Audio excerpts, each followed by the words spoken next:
জান্নাতের সমস্ত গাছগাছালি, সমস্ত ওয়ালগুলায়, সমস্ত দেওয়ালে দেওয়ালে, সমস্ত ইটে ইটে, সমস্ত স্থাপনায় স্থাপনায়, সব জায়গায় তিনি লেখা দেখেন, লা ইলাহা ইল্লাল্লাহ মুহাম্মাদুর রাসূলুল্লাহ সাল্লাল্লাহু আলাইহি ওয়াসাল্লাম। আওয়াজ করে বলুন সুবহানাল্লাহ। হযরত আদম আলাইহিস সালাতু ওয়াস সালাম যখন লেখাগুলা দেখলেন, আল্লাহর হাবিব সাল্লাল্লাহু আলাইহি ওয়াসাল্লামের নাম সম্পর্কে তিনি তখন অবগত হলেন। আল্লাহ পাকের কাছে জিজ্ঞাসা করলেন। আল্লাহ রাব্বুল আলামিন বলেন, দুনিয়ার বুকে আমার সৃষ্টির সেরা আকর্ষণ মুহাম্মাদুর রাসূলুল্লাহ সাল্লাল্লাহু আলাইহি ওয়াসাল্লামের নাম দ্বারা আমি জান্নাতটাকে পরিপূর্ণভাবে সুসজ্জিত করে দিয়েছি। সুবহানাল্লাহ। অর্থাৎ সৃষ্টির সেরা আকর্ষণ হলো রাহমাতুল লিল আলামিন। তার থেকে সেরা আকর্ষণ পৃথিবীর মধ্যে না আগে ছিল, না তার জমানায় ছিল, না তার পরবর্তী জমানায় এসেছে, না পৃথিবীর কিয়ামতের আগ পর্যন্ত, এমনকি কিয়ামতের পরে, এমনকি হাসর জগতে, পুলসিরাত জগতে, মিজানের সময় কোনো স্থানে জান্নাতের মধ্যেও আল্লাহ রসুলের থেকে সেরা মহামানব দ্বিতীয় আর কেউ হবে না। সুবহানাল্লাহ। হাজিরিন, আমরা সেই রসুলের উম্মত, করেন না আলহামদুলিল্লাহ। আমরা সেই রসুলের উম্মত, শুধু তাই নয়, আমাদের সন্তানরা ওই নবীজির উম্মত, আমাদের আব্বা আম্মা ওই নবীজির উম্মত। আপনি জানেন সাহাবা আজমাইনগণ রসুলকে ভালোবেসে কিভাবে বলতেন, ফিদাকা আবি ওয়া উম্মি ইয়া রাসূলুল্লাহ, ফিদাকা আবি ওয়া উম্মি ইয়া হাবিবাল্লাহ। ওগো আল্লাহর রাসূল সাল্লাল্লাহু আলাইহি ওয়াসাল্লাম, আমার আব্বা আমার আম্মা আপনার উপরে কোরবানি হোক। সুবহানাল্লাহ। এই রাসূলের দোয়া কেমনে সাহাবা আজমাইনগণ নিতেন? আল্লাহর হাবিব সাল্লাল্লাহু আলাইহি ওয়াসাল্লামের দরবারে হযরতে আবু হুরায়রা রাদিয়াল্লাহু তাআলা আনহু তিনি যাওয়া আসা করেন। হযরতে আবু হুরায়রা রাদিয়াল্লাহু তাআলা আনহুর এই যাওয়া আসা তার মা পছন্দ করেন না, কারণ মা তখন মুশরিকা ছিলেন, কাফের ছিলেন, ঈমানের দৌলত গ্রহণ করেন নাই। আবু হুরায়রা রাদিয়াল্লাহু তাআলা আনহু আল্লাহর হাবিব সাল্লাল্লাহু আলাইহি ওয়াসাল্লামের সামনে যখন যে বসেন, রাসূল থেকে হাদিস সংগ্রহ করেন, নবীজির কথাগুলোকে অন্তর দ্বারা উপলব্ধি করেন, আমলে পরিণত করেন, জীবনটাকে সুন্দরভাবে সুসজ্জিত করা শুরু করেছে।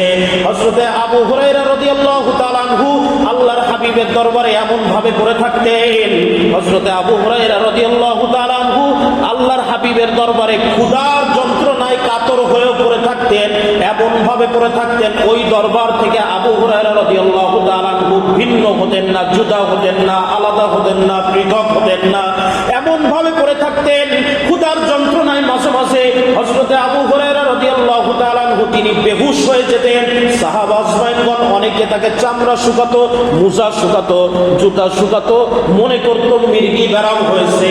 হযরতে আবু হুরায়রা রাদিয়াল্লাহু তাআলা আনহু বলেন, না না, আমার কখনো কোনো মির্গি ব্যারাম হয় নাই, না আমার কোনো মির্গি ব্যারাম ছিল না, আমার এই ধরনের কোনো রোগ আছে, কিন্তু আল্লাহর রাসূলের একটা কথা যেন আমার এই কান থেকে ছুটে না যায়, বরকতপূর্ণ জবানের প্রত্যেকটা কথা যেন আমি শুনতে পারি, এজন্য আমি রাসূলের দরবারে খেয়ে না খেয়ে আমি পড়ে থাকতাম। সুবহানাল্লাহ। আবু হুরায়রা রাদিয়াল্লাহু তাআলা আনহু থেকে, এজন্য সকল সাহাবীদের থেকে হযরত আবু হুরায়রা রাদিয়াল্লাহু তাআলা আনহু থেকে সবথেকে বেশি হাদিস আল্লাহ রাসূলের কথাগুলোকে তিনি মানুষের সামনে সবথেকে বেশি প্রকাশ করেছেন।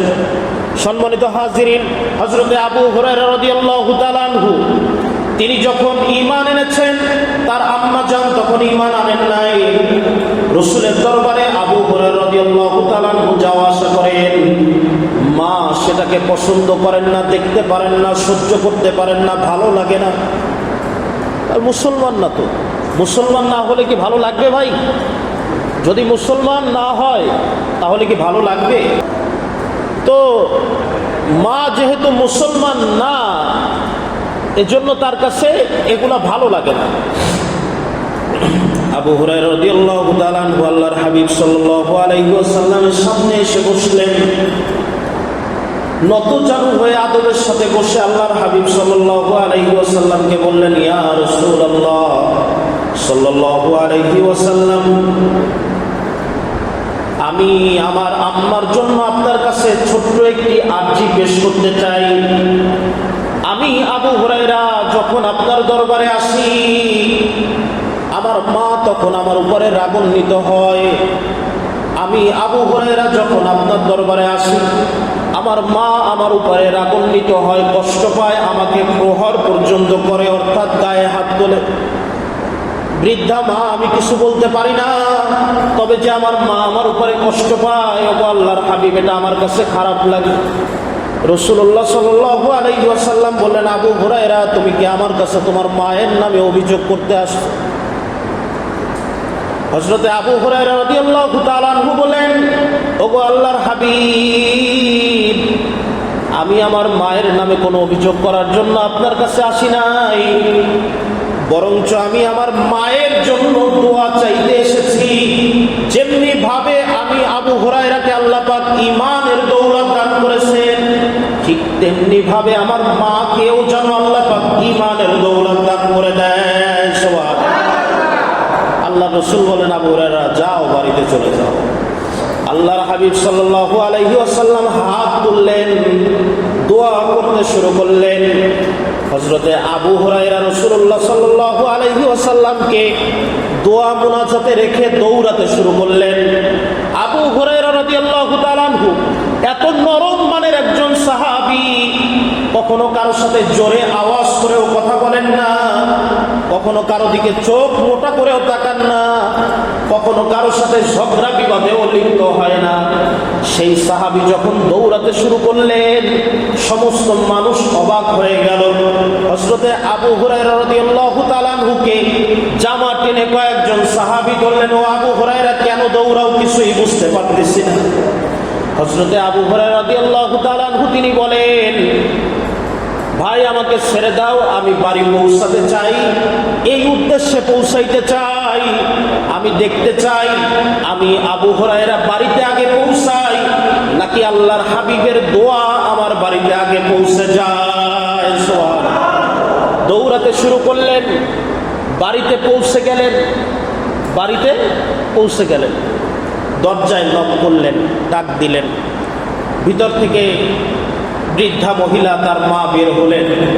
মাথার চুলগুলা থেকে টপ টপ করে পানি পড়ছে, গোসল করে প্রবেশ করলেন। গোসল করে রুমে প্রবেশ করলেন। আবু হুরায়রা রাদিয়াল্লাহু তাআলা আনহু মায়ের দিকে তাকিয়ে দেখলেন, অন্য অন্য দিনের মতো মায়ের চেহারা আর ওইরকম চেহারা, রাগ নাই, কোপ নাই, কোনো গোসা নাই। মায়ের চেহারার মধ্যে কেমন জানি একটা আনন্দ অনুভূতি। এটা দেখে আবু হুরায়রা রাদিয়াল্লাহু তাআলা আনহু মনে মনে খুশি হলেন। তার মা তাকে বললেন, ও আমার ছেলে আবু হুরায়রা, আমাকে নিয়ে চলো মুহাম্মদ আরবি সাল্লাল্লাহু আলাইহি ওয়াসাল্লামের দরবারে। যেমনি ভাবে তুমি মুসলমান হয়েছো, ঈমানের দৌলত গ্রহণ করেছো, আমিও ঠিক তেমনি রাসূলের কাছে কালেমা পড়ে মুসলমান হয়ে যেতে চাই।